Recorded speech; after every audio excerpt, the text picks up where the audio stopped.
This is okay? And this is okay?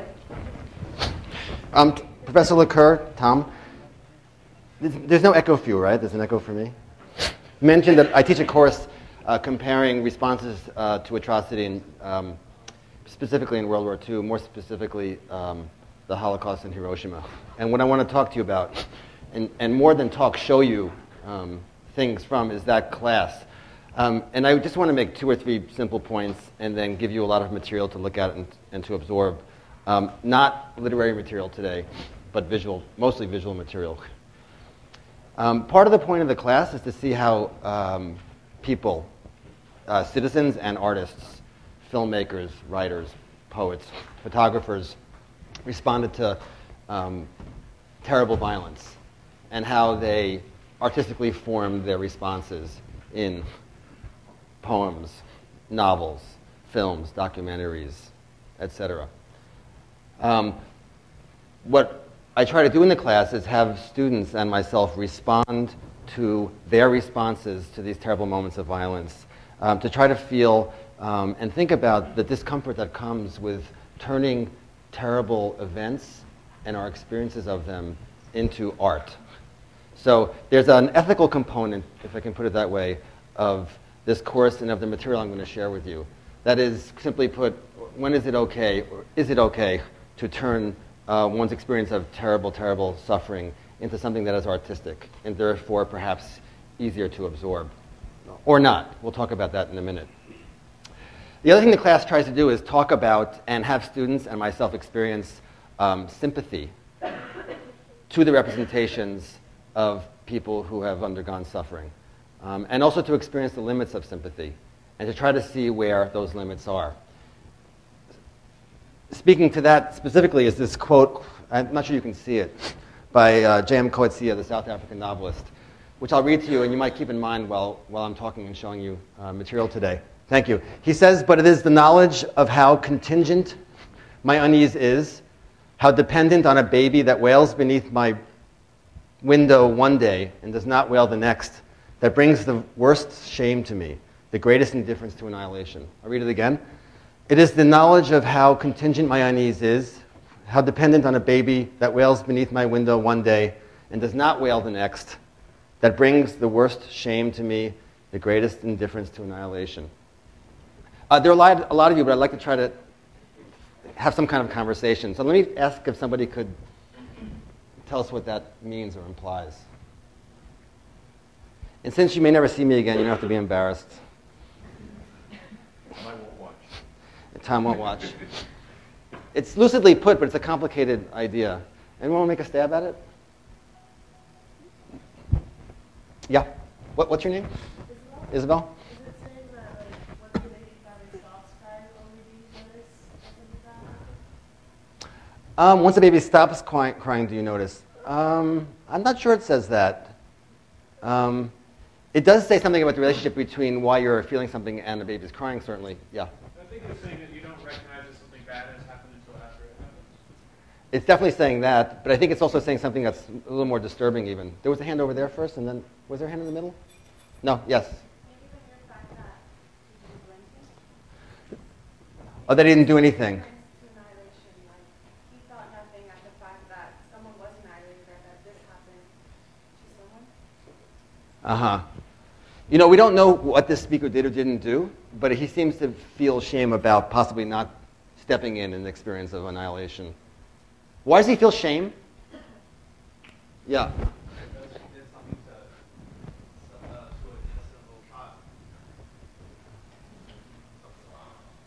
Did he do something to the child, or did he just hear the child? He feels like, but I think he does feel guilt toward the child, certainly. Yeah. Isn't it just that how easily you can forget about it when the kid isn't there crying immediately? I think that's very close to the heart of it, that if the kid isn't crying there immediately, you can forget about it. And that if you hear the kid crying, you can feel sympathy and you can act. But if you happen, that's the word contingent, if you happen by chance not to hear the kid crying, then you have no response. And so I think the shame comes, I think, from the feeling that your response to terrible things doesn't come necessarily from inside of you, but really just depends on the accident of seeing somebody suffering. And the second the suffering is gone and the expression of it is gone, then the response is gone. And that seems to be shameful to him. Tom, you're not sure about that? Well, I'm not sure about that. No, I mean, I thought you could say that how dependent on the baby that wails when you start with him one day. He's dependent on what? He's dependent on the fact that he wails one day and he doesn't notice, and then the next day he doesn't wail. And it's the silence and the fact that the child is no longer there. Uh-huh. That's the shame. At least that's what I read. In other words, the crying itself doesn't do anything. The fact that you sort of took that for granted, and only when you realize the kid's dead. Which is what... I took the silence of the child to be the death of the child. The death of the child that you didn't notice when it was alive. Which actually echoes with what somebody up here said. I mean, Right. that's not, you don't think that's right? That seems right too. Yeah. Not two. That seems maybe even more right. Let's think about this while I'm showing you some slides. And I'm being very hipster, retro, low-tech by starting off with real slides, which some of you may never have experienced. And they're by the photographer Sebastião Salgado. This is very retro. I hope you guys appreciate it. You were your generation that actually seen slides. This is not one of the slides. So these are images. Has anyone heard of Salgado? No. Yeah. He spoke at Berkeley a few years ago and had a hard time with the graduate student audience, which you can talk about in a second. This is not one of them, is it? No. I hope not. Okay. These are just four slides taken in Ethiopia and Mali. Can you go back? In situations of terrible famine and mass migration due to famine and violence. Can I have a response to this? Just a gut response to the image?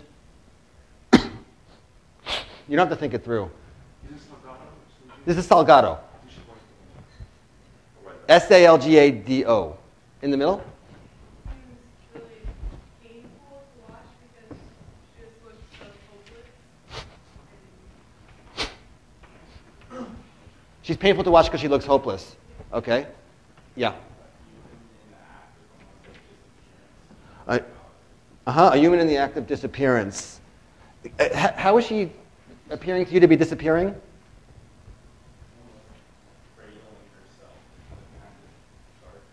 Creating herself into darkness. Okay.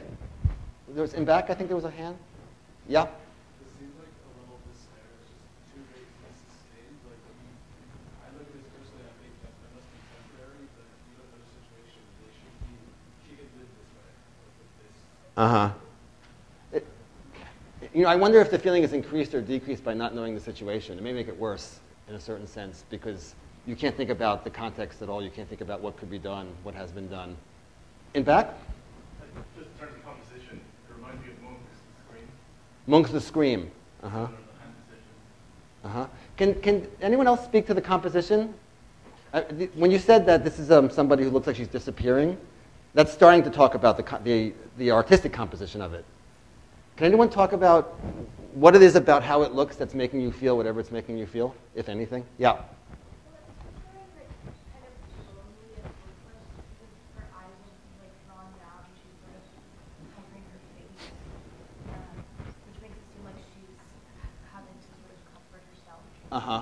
Does it affect you that she's not looking at you? Yeah, I think so. Yeah. It's so beautiful. Yeah. The lack of color just kind of drains, it's draining. The lack of color drains the energy, you said? Yeah, kind of like draining the energy. Or replace like a different kind of energy. there's a lack of color, but there's a very careful use of grays and of browns and of shadows, as you indicated before. Yeah, next in the sweatshirt and then in front. Yeah, you. Okay, to me, the thing that struck me first is just how kind of large and central she is to the picture. She's practically the only thing in it, and she's really, really in your face. She's right in the lens. Right. Really. So it's very overwhelming, even though it's very sparse.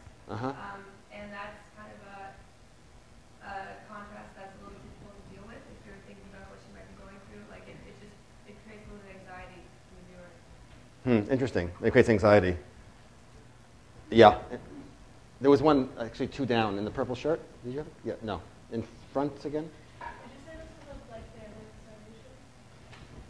You said it was an image of Well, starvation? did you say this? Of famine and migration mass migration caused by famine. Okay, because it doesn't have like bloated bellies and like the ribs sticking out that a lot of Right. starvation pictures have. Right. It doesn't have that, which make it more comfortable for you to look at. Tom used the word beautiful. Can I call you Tom? I said, Yes. You get a star in my book. Tom used the word. Tom used the I was word. here when Staccato spoke, and we were all just, and they had a, you might remember they had Yeah. a display of his photographs at the museum, and you could actually see these prints straight forward. Right. There's some silver, I mean, special printing process. Right. Silver Right. content, so it's really, Right. it's glossy, like words are really intense. Yeah. And great. And maybe it is beautiful. Can we go to the next slide?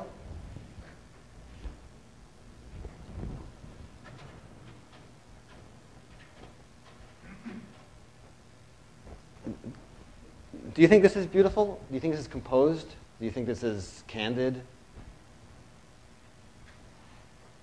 Is it artistic?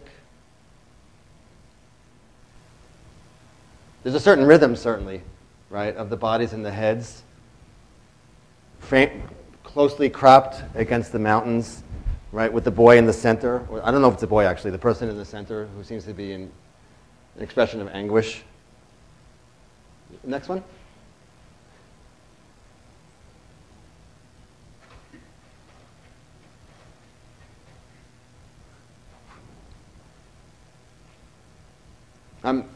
You mentioned before that in most starvation photographs you see ribs, and that early image was less graphic. What's your response to this one? Somebody who hasn't spoken yet, perhaps. Yeah. In this image, it's a younger generation that's being more heavily incarcerated. Like in the first image, it was an older woman, and you can kind of see that she's lived her life, and now she's kind of at this point, she's like, what has my life?